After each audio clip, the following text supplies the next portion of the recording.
Hello students and dear friends, सुप्रभात या शुभ संध्या, जब भी आप वीडियो देख रहे हैं उस हिसाब से आज एक नया चैप्टर पढ़ेंगे, स्केलर्स एंड वेक्टर्स। ठीक है, फिजिक्स पढ़ने से पहले ये बहुत ज़रूरी है। ये बहुत पुराना मैथमेटिक्स नहीं है, कुछ 1925-35 के अराउंड, 1925-30-35 इस अराउंड का मैथमेटिक्स है। बहुत पुराना मैथमेटिक्स नहीं है, नया मैथमेटिक्स है। ठीक है, so scalars and vectors, physical quantity आपने देखा, जो सारे क्वांटिटीज़ को आप मेजर कर पाते हैं वो सारे क्वांटिटी होते हैं फिजिकल क्वांटिटी। ठीक, अब ये जो फिजिकल क्वांटिटी है इसको आप कैटेगराइज कर सकते हैं। बेसिकली आप क्लास 9th में इसको दो तरह का फिजिकल क्वांटिटी के हिसाब से जानते हैं, या तो वो स्केलर होता है या तो वो वेक्टर होता है ना सर। क्लास 9th में आपको बताया गया था कि वो सारे फिजिकल क्वांटिटी जिनका मैग्नीट्यूड होता है और डायरेक्शन नहीं होता है वो स्केलर होता है, जैसे मास, जैसे टाइम, जैसे टेम्परेचर, है ना। ठीक वैसा ही वो सारे फिजिकल क्वांटिटीज जिनका मैग्नीट्यूड होता है, जिनका डायरेक्शन भी होता है, जैसे फोर्स, जैसे वेलोसिटी, जैसे एक्सेलरेशन, उनको हम कहते हैं वेक्टर फिजिकल क्वांटिटी। ठीक है ना, बात कुछ लगभग वैसा ही है। यहाँ पे क्लास 11th में भी वो सारी चीज़ें डिस्कस होने वाले हैं, लेकिन थोड़ा सा मॉडिफाइड डेफिनेशन आपको मिलेगा और थोड़ा सा अलग चीज़ें और ज़्यादा मैथमेटिक्स भी सीखने को मिलेगा। ठीक है ना, चलिए बात करते हैं स्केलर्स के बारे में। ठीक है, हम लोग पढ़ रहे हैं आज स्केलर्स एंड वेक्टर्स। ये चैप्टर को भी नोट कर सकते हैं आप। तो सबसे पहले हम बात करेंगे स्केलर फिजिकल क्वांटिटीज के बारे में। स्केलर फिजिकल क्वांटिटीज वो फिजिकल क्वांटिटीज होते हैं जिनका मैग्नीट्यूड तो होता है लेकिन डायरेक्शन नहीं होता है, और वो सारे फिजिकल क्वांटिटी जिनका मैग्नीट्यूड होता है, डायरेक्शन भी होता है, लेकिन वो लॉज ऑफ वेक्टर एडिशन को ओबे नहीं करते, उनको हम कहते हैं स्केलर फिजिकल क्वांटिटी। ठीक है, सो स्केलर फिजिकल क्वांटिटी कौन है? द फिजिकल क्वांटिटीज, आप लोग मेरे साथ लिखते रहें, the physical quantities having only magnitude without direction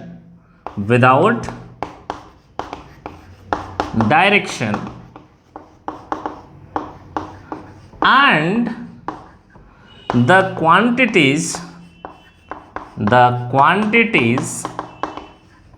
having both magnitude and direction but not obeying the laws of vector addition। ये बात इंपॉर्टेंट है, ये आप क्लास 9th में सीखे थे। The physical quantities having only magnitude without direction are called scalar physical quantity. ये class 9th में आपको पढ़ाया गया था। ठीक है, लेकिन आप अभी 11th में आ रहे हैं तो आपको नया चीज इसलिए ऐड कर रहे हैं, and the quantities having both magnitude as well as direction but not obeying the laws of vector addition। ये लॉज ऑफ वेक्टर एडिशन क्या होते हैं उसको हम बाद में पढ़ेंगे, अभी के लिए बस ये लॉज ऑफ वेक्टर एडिशन याद रखें। लॉज क्या है, कौन कौन से नियम है एडिशन करने के लिए वेक्टर्स को, वो बाद में सीखेंगे।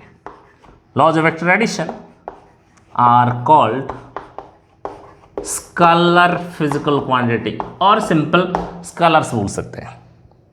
इस तरह के कुछ एग्जाम्पल, स्केलर फिजिकल क्वांटिटीज के कुछ एग्जाम्पल, जैसे कि हमारे पास मास होता है, जैसे कि तुम्हारा मास्टर विनोद मास्टर, उसका मास कितना है? 80 kg, भारी भरकम सा मास्टर है, 80 kg का मास है। तो मास तो है हमारा, लेकिन हमारा मास का क्या कोई डायरेक्शन है? तुम बोलते हो कि विनोद मास्टर 80 kg का है लेफ्ट साइड में, हाँ, या फिर तुम्हारा मास है 50 kg जो है वो राइट साइड में, या अपवर्ड, या फ्रंट, या बैक। मास को रिप्रेजेंट कराने के लिए you need not any direction, तुम्हें कोई दिशा का आवश्यकता नहीं होता है। जैसे समय, आज का क्लास जो है वो 45 मिनट्स का है या 1 आवर का है, तो ये जो समय होता है उसको कोई दिशा के साथ आप रिप्रेजेंट नहीं करते हो, बस समय होता है। जैसे कि आज का टेम्परेचर मान लो 40 डिग्री सेल्सियस है, पसीना पसीना हो रहा है मास्टर, ठीक है ना, 40 डिग्री सेल्सियस मान लो आज का टेम्परेचर है, तो 40 डिग्री सेल्सियस बस वही है। ऐसा नहीं है कि लेफ्ट साइड में या आगे या पीछे या ऊपर या नीचे, इसका कोई पर्टिकुलर डायरेक्शन नहीं होता।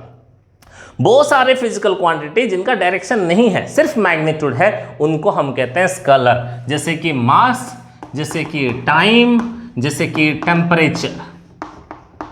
लेकिन सर जी यहां पे और एक डेफिनेशन आपने लंबा खींचा है, बहुत सारे फिजिकल क्वांटिटी जिनका मैग्नीट्यूड होता है, डायरेक्शन भी होता है, तो वेक्टर होने चाहिए, लेकिन वो वेक्टर नहीं कहलाता, स्केलर कहलाते हैं। क्यों?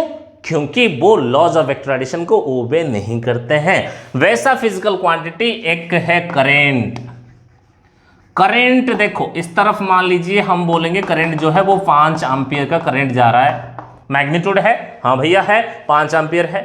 डायरेक्शन है, हाँ जी सर इस तरफ जा रहा है करंट, तो डायरेक्शन भी है और मैग्नीट्यूड भी है, ये वेक्टर होना चाहिए। लेकिन ये लॉज ऑफ वेक्टर एडिशन को ओबे नहीं करता है, इसीलिए हम इसको वेक्टर नहीं कहते हैं, ठीक है ना। जैसे इंसान होने के लिए इंसान का कोई धर्म होता है, इंसान का प्रॉपर्टी होता है। कुछ लोग बोलते हैं ना तुम्हारे टीचर्स, तुम्हारे मॉम डैड तुम्हें डांटते हैं, बोले इंसान नहीं है क्या वास्तव में तुम इंसान नहीं हो? हाँ तुम तो इंसान हो ही, लेकिन इंसान बनने के लिए कुछ प्रॉपर्टीज, कुछ धर्म होता है, इंसानियत एक धर्म होता है। अगर आप वो इंसान के जैसे बिहेव नहीं कर रहे हैं, इंसान बनने का जो नियम है, अगर वो नियम को उल्लंघन कर रहे हैं, नियम को आप नहीं मानते हैं, तब आपको इंसान नहीं बोलते हैं, बोलते हैं कि पशु जैसे बिहेव कर रहे हो, बर्ताव कर रहे हो। हेलो सर, ये सुन लो, बोलते हैं ना। सो मैग्नीट्यूड खाली 2 हाथ 2 पैर 1 मुंडी ऐसे सुंदर चेहरा होने से आप इंसान नहीं कहलाते हो। आपको इंसान बनने के लिए इंसान का नेचर, इंसान का प्रकृति आपके अंदर होनी चाहिए, और इंसान बनने के लिए जो नियम है वो सारे नियम, अनुशासन, नियम को पालन करना पड़ेगा आपको। हेलो सर, ये सुनो, 2 current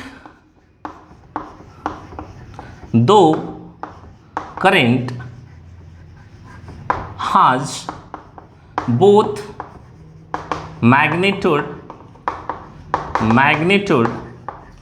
and direction, but it is not a vector quantity. It is not a vector quantity, as it does not obey the laws of vector addition. ये वेक्टर एडिशन करने का नियमों का पालन नहीं करता है, इसीलिए इसका मैग्नीट्यूड होते हुए, डायरेक्शन होते हुए भी, 2 हाथ 2 पैर होते हुए भी इसको इंसान नहीं कहते, इसको वेक्टर नहीं कहते। बात समझ में आ रहा है बच्चे? हेलो सर, ये सुनो। सो बेसिकली अगर स्केलर फिजिकल क्वांटिटी आपके पास होगा तो वो फिजिकल क्वांटिटी का मैग्नीट्यूड होना कंफर्म है, ठीक है ना। डायरेक्शन नहीं होता in most of the cases, लेकिन कुछ केसेस ऐसे हैं जैसे करंट, मैग्नीट्यूड होता है, डायरेक्शन होता है, लेकिन वो स्केलर, वो वेक्टर नहीं है, वो स्केलर होता है। फिर से ये बात लॉज ऑफ वेक्टर एडिशन का आया, इसको बाद में देखेंगे। अब वेक्टर वाला टर्म को देखो, वेक्टर क्या होता है। अब क्लास 9th में वेक्टर आपके टीचर्स वेक्टर्स आपको सिखाए थे। बहुत सारे फिजिकल क्वांटिटी जिनका मैग्नीट्यूड होता है, जिनका डायरेक्शन होता है, उनको वेक्टर कहते हैं। जैसे वेलोसिटी, जैसे फोर्स, जैसे एक्सेलरेशन, जैसे मोमेंटम, इनको हम मैग्नीट्यूड भी होता है, डायरेक्शन। जैसे इस तरफ धक्का लगाए, 10 न्यूटन फोर्स लगाए, इस तरफ पुल करें या पुश करें, तो डायरेक्शन समझ आता है ना, पुल करें या पुश करें, तो उसका डायरेक्शन होता है आगे या पीछे, ऊपर या नीचे। तो जो सारे फिजिकल क्वांटिटी, जैसे फोर्स को आप अप्लाई करते हो तो उसका मैग्नीट्यूड भी होता है, उसका डायरेक्शन भी होता है। तो मैग्नीट्यूड के साथ डायरेक्शन अगर होता है तो उसको बाय डिफॉल्ट हम क्या कहते हैं? वेक्टर कहते हैं। लेकिन अभी सीखा, हर वो फिजिकल क्वांटिटी जिनका मैग्नीट्यूड होता है, डायरेक्शन होता है, उनको हम वेक्टर नहीं कह सकते हैं। उसको वेक्टर कहने के लिए लॉज ऑफ वेक्टर एडिशन को ओबे करना अनिवार्य है, ओबे करना कंपलसरी है। सो आप वेक्टर के लिए नया डेफिनेशन आपके लिए होगा, the physical quantities having both magnitude and direction and obeying the laws of vector addition, laws of vector addition are called vectors. Example के नाम पर वेलोसिटी और एक्सेलरेशन और फोर्स और मोमेंटम, ऐसे बहुत सारे फिजिकल क्वांटिटीज आपके वेक्टर के अंदर आते हैं। और ये वेक्टर फिजिकल क्वांटिटीज को हम जैसे फिजिक्स में आगे धीरे धीरे पढ़ते जाएंगे, सारे फिजिकल क्वांटिटी जो आएंगे हमारे सामने, जैसे एनर्जी आया, जैसे वर्क आया, जैसे प्रेशर आया, जैसे मोमेंटम आया, वेलोसिटी आया, एक्सेलरेशन आया, फोर्स आया, तो सारे फिजिकल क्वांटिटीज कलर है या वेक्टर है उसका पहचान कराते हुए आपका टीचर आपको फिजिक्स आगे पढ़ाएगा। ठीक है, इसको नोट कर लें, फिर आगे पढ़ेंगे। लिख लिए? तो चलिए देखते हैं, वेक्टर्स का पहचान कराते हैं आपको। तुम कभी आते हो ना, इधर भुवनेश्वर है, इधर कटक है, इस तरफ संबलपुर है, इस तरफ आर्यभट्ट है। जहां कहीं पे आपको दिशा दिखाना होता है, डायरेक्शन दिखाना होता है, वहां पे क्या होता है? एक एरो मार्क होता है। हेलो, वेक्टर वो फिजिकल क्वांटिटी, उसको बताने के लिए क्या करते हैं अपन? एक एरो मार्क का यूज करते हैं। ठीक है ना? How do we represent a vector? हम वेक्टर को कैसे लिखते हैं? A vector is represented, a vector is represented by an arrow mark. एक एरो मार्क के द्वारा एक वेक्टर को अपन रिप्रेजेंट करते हैं। ठीक है ना बच्चे? जैसे कि यहां से यहां तक ले एक वेक्टर है, मान लो ये ए है, ये बी है, इसको हम कहते हैं टेल, पूंछ है इसका, और बी पॉइंट को हम कहते हैं इसका हेड है। एंड ये वेक्टर का जो लेंथ है ना, ये जो एरो का जो लेंथ है ना, इसी लेंथ को हम कहते हैं magnitude of the vectors. Hello sir, सही है? So the length of the arrow, the length of the arrow is the magnitude of the vector। यानी कि अगर आपके पास कोई एक वेक्टर होगा जो छोटा सा होगा तो छोटा एरो, अगर बड़ा वेक्टर होगा बड़ा मैग्नीट्यूड वाला तो बड़ा एरो होगा। और ये होता है टेल, यहां से वेक्टर ओरिजिन होता है और हेड की तरफ इसका डायरेक्शन होता है। तो वेक्टर जो होता है उसका डायरेक्शन इस तरफ डायरेक्टेड होता है। ये हेड, टेल से हेड की तरफ डायरेक्टेड होता है। और ये जो लेंथ है this is the magnitude of the vector. ये बात समझ में आ गया? हेलो, ये सुनो। चलिए कुछ टाइप्स ऑफ वेक्टर देखते हैं। वेक्टर के टाइप्स, किस तरह के वेक्टर्स को अपन डील करते हैं। Types of vectors, types of vectors. सुनिए, सबसे पहला बात, अपोजिट वेक्टर्स। डेफिनेशन नहीं लिखाऊंगा, खाली फिलिंग दे दूंगा इसका। अपोजिट वेक्टर्स, सुनिए, अगर हमारे पास यहां से इस तरह का एक वेक्टर है, इसका नाम है ए बी, ठीक विपरीत दिशा में उतना ही साइज का, लेकिन ये टेल था अब वो टेल हो गया और इस तरफ वाला हेड हो गया, तो ये बी ए वेक्टर। तो आप यहां पे बताओगे B A vector is equal to A B. ये लिखना गलत हो जाएगा भैया। B A vector is equal to negative of A vector, ये लिखना एकदम सही है। Hello hello, B A vector is the negative of A B vector. सहमत? और यहां से ए बी वेक्टर के साथ अगर बी ए वेक्टर को आप जोड़ते हैं ना, तो रिजल्ट क्या हो जाएगा? देखो, ए बी तो ए बी है, लेकिन बी ए के जगह माइनस ए बी लिख सकते हैं मेरे बच्चे। तो ये जो रिजल्ट होगा वो 0 होगा। समझ में आ रहा है? इससे आप एक चीज नोट कर ले, एक चीज यहां से देख ले, अगर 2 3 4 5 वेक्टर्स को आप जोड़ रहे हैं, ये स्टार्टिंग कहां से हुआ? ए से। शुरुआत ए से, अंत कहां पे हुआ? ए पे। अगर स्टार्टिंग जहां से अंत वहीं पे होता है तो रिजल्ट हमेशा 0 हो जाएगा। रिजल्ट हमेशा 0 हो जाएगा। हेलो सर, स्टार्टिंग ए से, फिर एंड भी हो गया ए पे, यानी कि ये ए से शुरू हुआ था, फिर ए पे खत्म हो गया करके, तो रिजल्टेंट वेक्टर कितना हुआ? 0 हुआ, है ना। सो दो अपोजिट वेक्टर्स को अगर आप जोड़ोगे, अगर आप दो अपोजिट वेक्टर्स को ऐड करोगे तो रिजल्ट आपका होगा 0। बात समझ में आ रहा है? और इसको देखो, दो वेक्टर्स को ऐड करेंगे या दो वेक्टर्स को सब्ट्रैक्ट करेंगे तो हमेशा रिजल्ट होता है एक वेक्टर, है ना। दो वेक्टर को ऐड करोगे तो रिजल्ट हमेशा वेक्टर होगा, दो वेक्टर को सब्ट्रैक्ट करोगे तो रिजल्ट हमेशा वेक्टर होगा। तो ये शून्य नहीं, शून्य वेक्टर, और ये शून्य वेक्टर को हम कहते हैं नल वेक्टर और जीरो वेक्टर। क्या कहते हैं बच्चे? Null vector.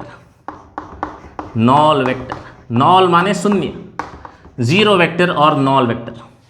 सो नल वेक्टर किसको हम कहते हैं? कुछ ऐसा वेक्टर है, वैसे उसका कोई एग्जिस्टेंस नहीं है, लेकिन दो वेक्टर को ऐड करेंगे तो वेक्टर होना चाहिए। अब भला यहां पे ऐसा बात है कि जो रिजल्ट है वो रिजल्ट 0 आ रहा है, लेकिन नियम अनुसार ये कहता है कि वेक्टर के साथ वेक्टर जोड़ने से वेक्टर होगा, लेकिन वो वेक्टर 0 आ गया, मतलब कि जीरो वेक्टर का कुछ तो नाम रखेंगे, और वो जीरो वेक्टर एक स्पेशल जीरो है, तो इसीलिए उसको हम नल वेक्टर कहते हैं। उसका डायरेक्शन किस तरफ है? बोलो सर नहीं डिफाइंड है, नहीं डिफाइन कर सकते, उसका डायरेक्शन किस तरफ है हमको नहीं पता। हेलो सर, ये सुनो। सो नल वेक्टर, नल वेक्टर क्या है? The vector having magnitude 0, having magnitude 0 is called a null vector। अब चलिए बात करते हैं पैरेलल वेक्टर के बारे में। पैरेलल वेक्टर्स, देखो कभी ऐसा होगा आपके पास ऐसा एक वेक्टर है और वेक्टर उसी डायरेक्शन पे है।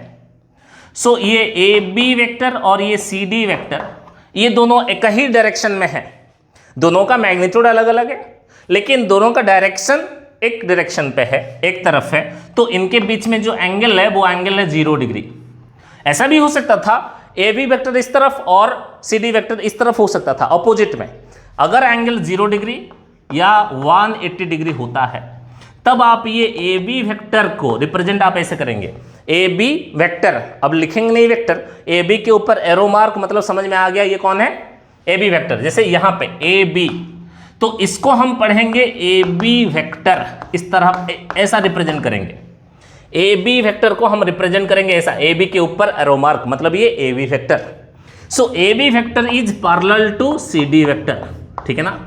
जब कभी भी दो वेक्टर्स आपके पास होंगे और ये दोनों वेक्टर एक दूसरे के साथ पैरेलल होंगे, इसका मतलब है कि एंगल 0 डिग्री होगा या 0 डिग्री होगा या 180 डिग्री होगा, 0 डिग्री होगा या 180 डिग्री होगा, तो हम इसको कहेंगे पैरेलल वेक्टर्स। क्या कहेंगे बच्चे? पैरेलल वेक्टर्स, ठीक है ना। 180 अगर होता है तो हम इसको कहेंगे अपोजिट पैरेलल वेक्टर्स, ठीक है ना। 0 डिग्री होता है तो खाली पैरेलल कहते हैं, एक ही डायरेक्शन में। अगर अपोजिट में होता है तो भी पैरेलल कहेंगे, लेकिन अपोजिट पैरेलल वेक्टर्स कहेंगे। समझ में आ रहा है बात? Hello sir. अब चलिए बात करते हैं orthogonal vectors.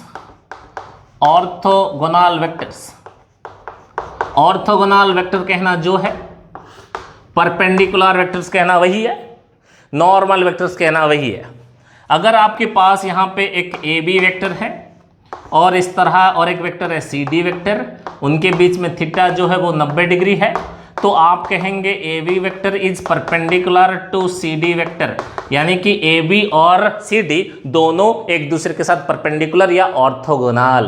Hello, perpendicular, right angle, normal, orthogonal एक ही बात होता है। समझ में आ रहा है बच्चे? सो कभी भी बोला जाएगा कि दोनों वेक्टर एक दूसरे के साथ परपेंडिकुलर है या एक दूसरे के साथ नॉर्मल है या दोनों के बीच में एंगल 90 है, तो दोनों परपेंडिकुलर ही होते हैं। समझ में आ रहा है बात? हेलो सर, सही है।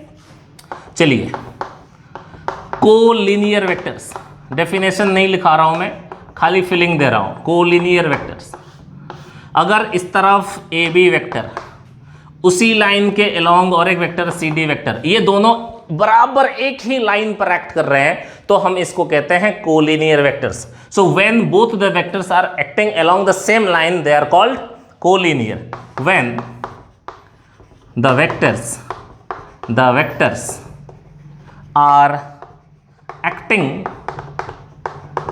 along the same line they are called collinear vectors। collinear vectors, बात समझ में आ रहा है? इसके बाद और भी टाइप्स के वेक्टर्स हम डिस्कस करेंगे, इसको नोट कर ले तुरंत, जल्दी। हो गया, लिख लिए? चलिए और कुछ वेक्टर्स के बारे में डिस्कस करते हैं। कितना नंबर तक आया था ये? 5 ना 6, कोई बात नहीं, नंबर में क्या रखा है।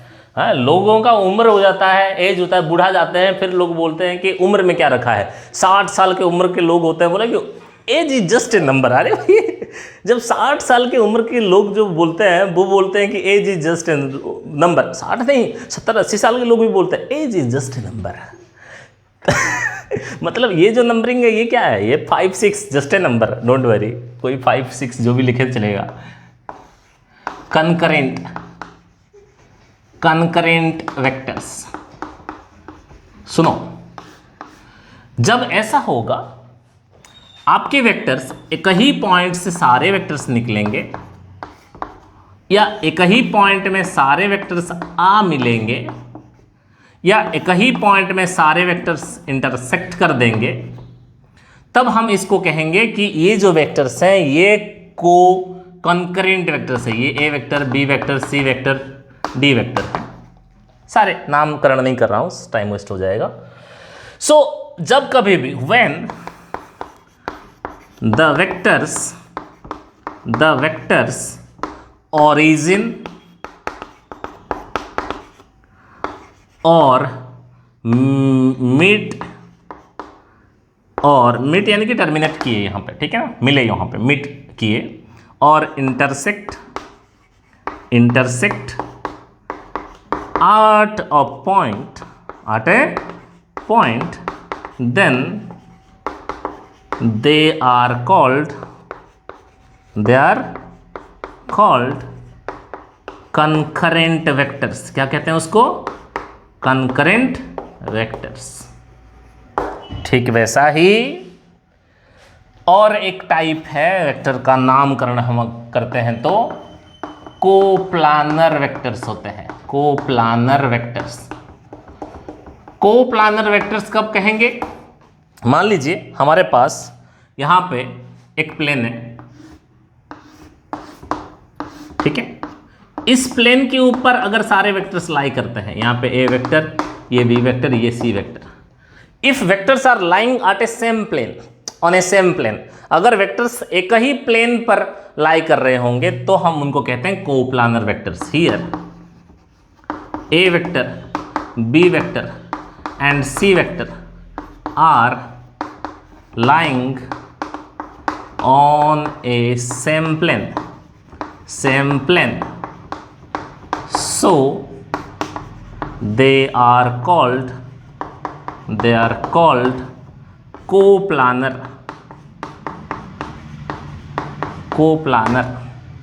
जब वेक्टर्स तुम्हारे कोप्लानर होंगे तो उनके द्वारा वॉल्यूम ऑक्युपाइड 0 होगा। कभी भी वो वॉल्यूम ऑक्युपाई नहीं कर पाएंगे। देखो, वॉल्यूम ऑक्युपाई करने के लिए आपके हाथ को क्या ऐसे करोगे तो वॉल्यूम ऑक्युपाई कर पाओगे क्या? नहीं, वॉल्यूम ऑक्युपाई करने के लिए तुम्हें ऐसे करना होता है। हेलो, अगर आपके पास 3-4 वेक्टर्स हैं तो उनके द्वारा, उनको लेकर के, 2 वेक्टर्स के द्वारा तो एक वेक्टर कभी वॉल्यूम नहीं बना सकता, 2 वेक्टर्स भी कभी वॉल्यूम नहीं बना सकते हैं, 3 वेक्टर, 4 वेक्टर, 5 वेक्टर वॉल्यूम बना सकते हैं। लेकिन वॉल्यूम ऑक्युपाई करने के लिए उसको प्लेन के ऊपर अगर रहते हैं सारे वेक्टर्स तो वॉल्यूम नहीं ऑक्युपाई कर पाएंगे। सो वॉल्यूम ऑक्युपाई करने के लिए उनको स्पेस में रहना पड़ता है। समझ रहे हो ना बात को?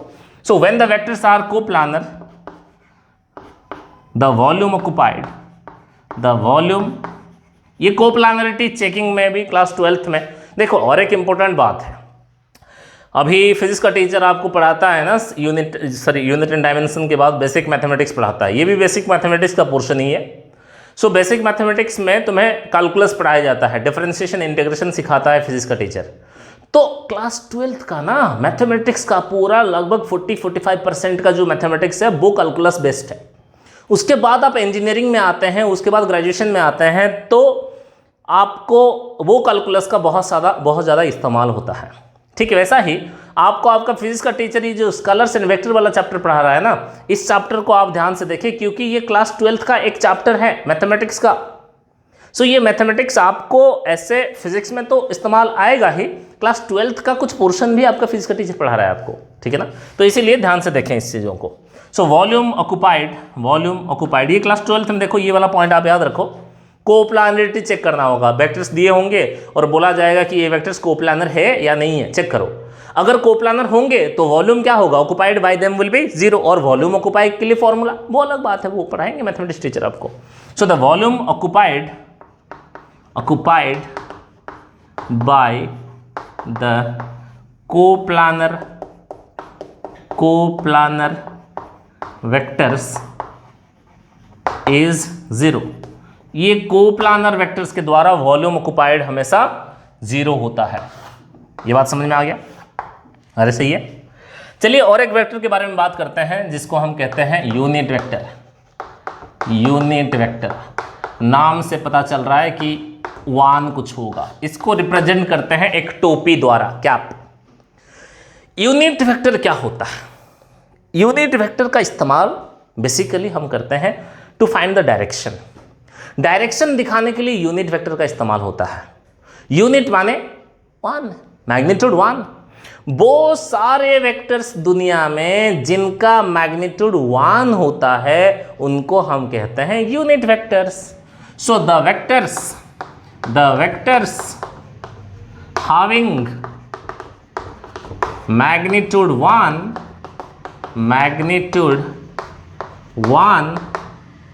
are called unit vectors। ठीक है।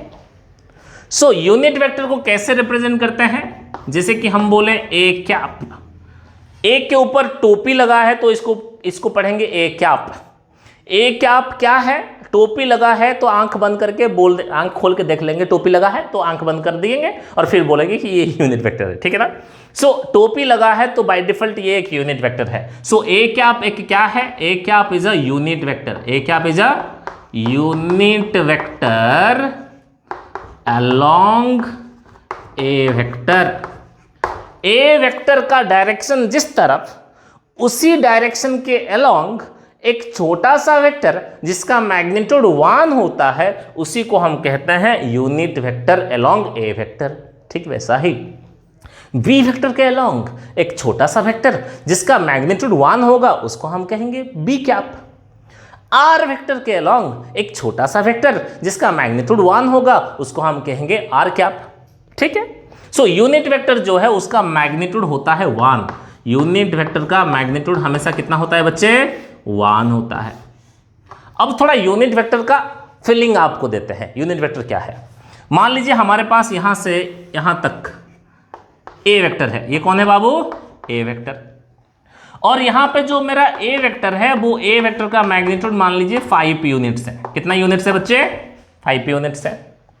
ये 0, ये 1, 2, 3, 4 और ये 5। देखो ये कौन है सर? ये ए वेक्टर है। कौन है ये? ए वेक्टर है। सो ए वेक्टर के डायरेक्शन पर एक छोटा सा वेक्टर, इसका मैग्नीट्यूड कितना दिख रहा है? खुले आंखों से देखिए। इसका मैग्नीट्यूड होता है 1। ए वेक्टर के अलॉन्ग है। सर जी क्या ये ए वेक्टर के अलॉन्ग है? हाँ जी सर ये ए वेक्टर के अलॉन्ग है। क्या इसका मैग्नीट्यूड 1 है? हाँ सर मैग्नीट्यूड 1 होते हुए ए वेक्टर के अलॉन्ग होगा तो इसका नामकरण हम कर देंगे ए कैप। सो ये होता है ए कैप। देखो ये ए कैप छोटा सा वेक्टर, ये छोटा सा भी होगा ए कैप, ये भी होगा ए कैप, ये भी होगा ए कैप, ये भी होगा ए कैप। देखो ये ए कैप है, ये 2 ए कैप होगा, ये 3 ए कैप होगा, ये 4 ए कैप होगा, ये 5 ए कैप है। देखो ये A cap, 2 A cap, 3 A cap, 4 A cap, 5 A cap. So 5 A cap कौन है? ए वेक्टर खुद है। सो ए वेक्टर की जगह क्या मैं 5 टाइम्स ऑफ ए कैप लिख सकता हूं? ठीक से देखो, A cap, 2 A cap, 3 A cap, 4 A cap, 5 A cap. और 5 ए कैप वो कौन है? वो ए वेक्टर ही तो है। सो ए वेक्टर को क्या मेरे बच्चे 5 ए कैप लिख सकते हैं? बोलो हाँ या ना। ठीक है। So A vector is equal to 5 A cap, लेकिन ये 5 के जगह आप लिख सकते हैं ए वेक्टर का मैग्नीट्यूड। सहमत? यस और नो? सो ए वेक्टर का मैग्नीट्यूड मिल गया आपको 5 की जगह इनटू ए कैप। सो कोई भी वेक्टर को आप रिप्रेजेंट कर रहे हैं, वेक्टर को रिप्रेजेंट करने के लिए व्हाट यू नीड? आपको मैग्नीट्यूड चाहिए और डायरेक्शन चाहिए।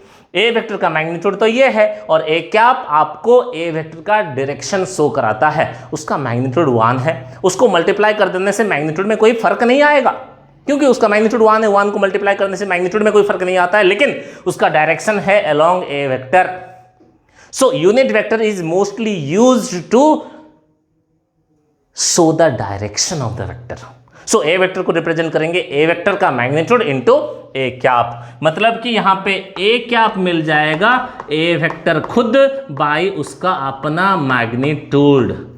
किसी भी वेक्टर के अलोंग यूनिट वेक्टर निकालने का तरीका, आपके पास एक वेक्टर दिया गया होगा और पूछा जाएगा कि इस वेक्टर के अलोंग यूनिट वेक्टर निकालिए। सो यूनिट वेक्टर कैसे मिलेगा, वो वेक्टर खुद बाय उसका अपना मैग्नीट्यूड कर देंगे तो आपके पास यूनिट वेक्टर मिल जाएगा। ठीक वैसा ही मैं बी वेक्टर को कैसे मल्टीप्लाई या आर वेक्टर को कैसे मल्टीप्लाई करूं, सॉरी कैसे रिप्रेजेंट करूं। आर वेक्टर को रिप्रेजेंट कर सकते हैं कैसे, आर वेक्टर का मैग्नीट्यूड इनटू आर कैप। ठीक है, बी वेक्टर को रिप्रेजेंट करेंगे बी वेक्टर का magnitude into B cap. So यहां पे R cap will be R vector खुद बाय उसका अपना मैग्नीट्यूड।